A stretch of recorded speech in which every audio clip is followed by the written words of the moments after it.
There are new questions tonight about why Defense Secretary Lloyd Austin's hospitalization was kept secret from the public, and as we're learning tonight, secret from the president for several days as well. Sure.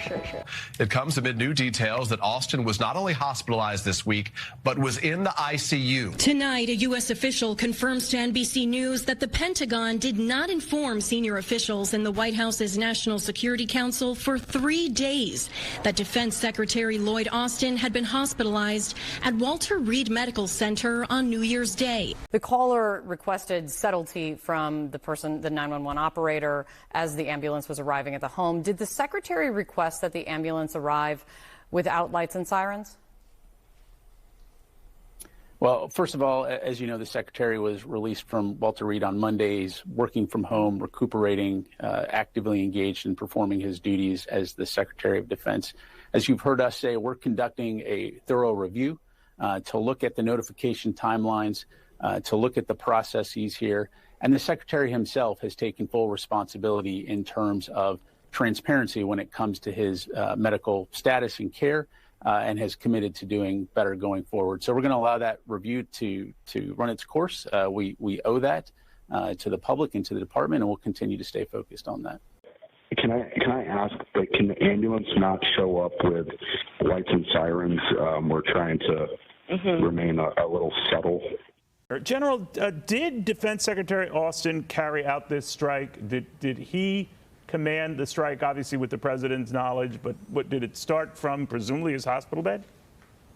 So Secretary Austin was actively engaged in overseeing and directing the strikes that we saw last night in Yemen. On Tuesday, when the Houthis were conducting their complex attack in the southern Red Sea, Secretary Austin was engaged in a call with the chairman and the CENTCOM commander to review in real time the Houthi attack, and then subsequently had two conversations with the president, multiple conversations with the National Security Council, the chairman of the Joint Chiefs, and the CENTCOM commander over the next couple of days as they reviewed response options. And then once the president gave authority, it was Secretary Austin who gave the command yesterday to conduct those strikes. Last night, he monitored the strikes from his hospital room with access to a full communication suite of secure comms, monitored it again in real time, and then after the strike spoke with the National Security Council, the chairman of the Joint Chiefs, and the Central Command commander to do post-strike assessment.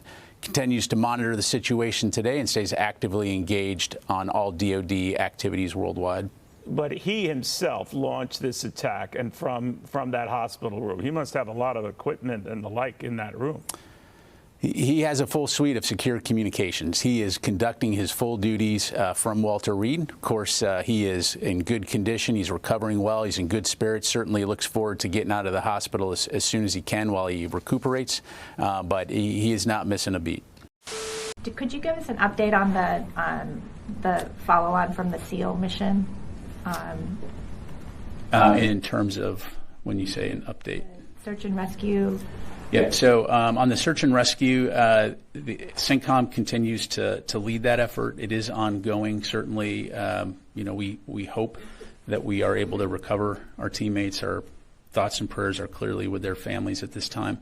I don't have any specific updates to provide right now other than that that's ongoing. If the president were standing here with me today, he would say he works for the American people. I work for him, so I also work for the American people. But his objective and his commitment is to bring transparency and truth back to government.